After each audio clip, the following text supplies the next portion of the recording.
So I started sending some demos out while I was working with Bellboy Music, tunes that Tom Bell didn't use, to some of my other favorite producers, just trying to get more of my songs out there.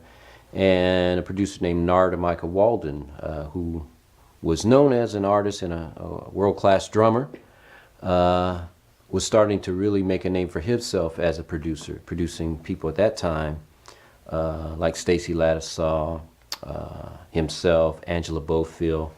So he heard my demo and asked if he could produce one of the songs on there that was written by Alan Glass and myself, called Spotlight. And he did that on Stacey Lattisaw's second album. And from that relationship with Narada doing my tune, I started sending him more things. And he said, why don't you come on up and we can maybe collaborate up in the San Francisco area. Then some of the big name artists started noticing those productions that Narada was doing. People like Aretha Franklin and under Clive Davis, who of course is legendary now as an executive, and Arista Records, they asked Narada to produce Aretha's follow-up album to the stuff that Luther Vandross was doing.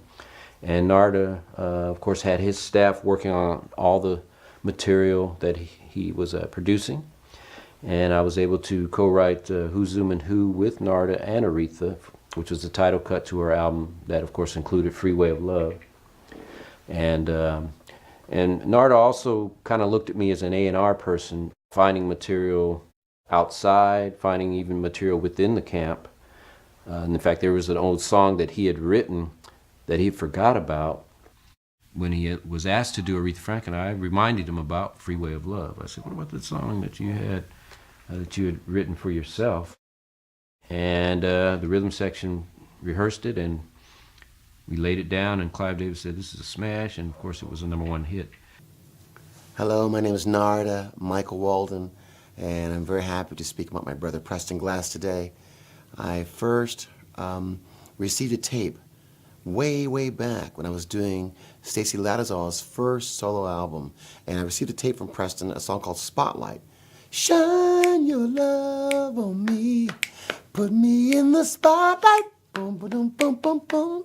Let me be the only one you see.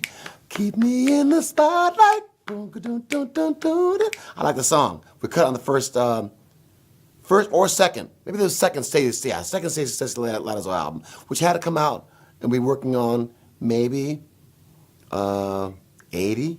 79, 80, somewhere back there. So I was really brought to his consciousness. And then I found out that he worked with Tom Bell. Now, Tom Bell is a monster producer and did Delphonics and Stylistics and many great people. So Preston came out of Seattle, out of that camp. And he came down to San Francisco to come meet with me. And I hit it off with him because he's a true music lover, writes constantly, has a lot of, passion about music. And I then made him part of my camp. Dave Rubinson was there, Greg DeJoven, our management. We all embraced Preston. And actually had him move down here to work with me right away because he just had a gift that we loved. And I'm very happy about that because, for example, once Preston was around, that he could say things like to me, he could say, remember that song you composed called Freeway of Love for your own album? I said, yeah. He said, well, why don't we take that song and flip it for Aretha Franklin? I go, wow, great idea. I would have never thought of that. So we did. We took Freeway of Love, something for myself, flipped it, recut it for Aretha Franklin, put Aretha on it, smash. Who's Zoomin' Who? When I got the idea to make a song like What's Love Got to Do With It by Tina Turner, brought Preston and helped me write a lyric to a track idea called Who's Zoomin' Who, based on the idea of Aretha. I said, Aretha, well, what do you do at night? On a telephone call. What do you do at night? She goes, well, maybe I go out at night and I see a guy in the corner of a nightclub. Maybe he's looking at me, maybe I'm looking at him. Maybe it's like, who's Zoomin' Who? Now he thinks he's got me, but the fish jumps off the hook. I was like, whoa, I'm kind of writing all this stuff down. So I go to Preston, I said, Preston, Aretha says she gets the feeling of who's Zoomin' Who in a nightclub.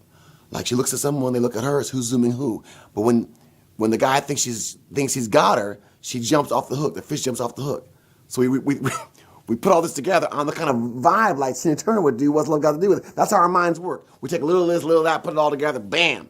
So he's really a gifted individual, human being. Then, for example, I say, Preston, just write me songs.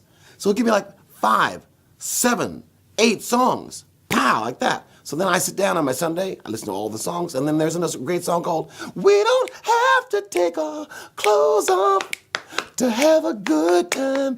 Oh no, we can dance and party all night and drink some cherry wine.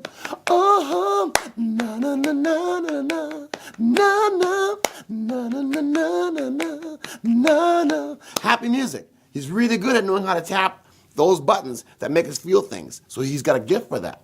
Then he said, well, I want to produce some stuff. So we got Kenny G in here. Kenny was on night shift with Preston Glass making Kenny G music, which has exploded all over the world, duotones.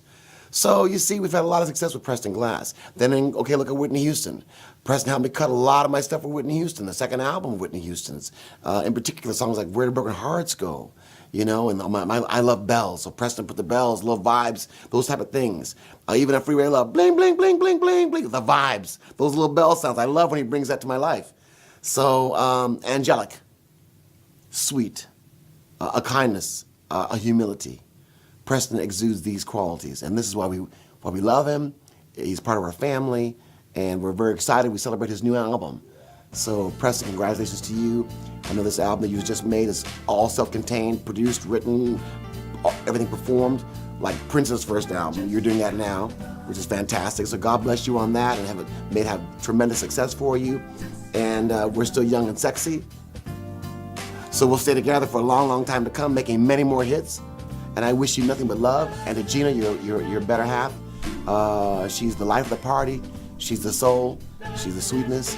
She's caring. She's the mother energy. And we love her. So God bless you, Preston Glass, and your family, Alan, your parents who raised you right, your grandparents and their love of music and their, entertainment. They were great singers. They were great performers. You have all that inside of you.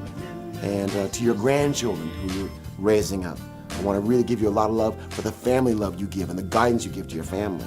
And I consider myself part of your family, and you give me guidance. So God bless you. You're a Capricorn. You're strong. You're powerful. You're beautiful. You're beloved by all. Ruby Jackson, the Jackson people. Everyone loves you. Anyone who knows you loves you. Just know that. And here I am on this beautiful day speaking with Marc about you, and very honored. And I send you love from Whitney. Whitney would want you to feel the love on this day. God bless you and love you. Such a boom to my career to be working with Aretha Franklin, the Queen of Soul, and to have her co-write a song with me, and she ended up doing 6 of my songs. And Aretha Franklin, of course, Rolling Stone named her as the #1 vocalist of all time. So it was a boom to my career. People started noticing my songwriting, my session playing, and they even kind of saw that I was helping to arrange a lot of these tracks, to where I started getting some calls.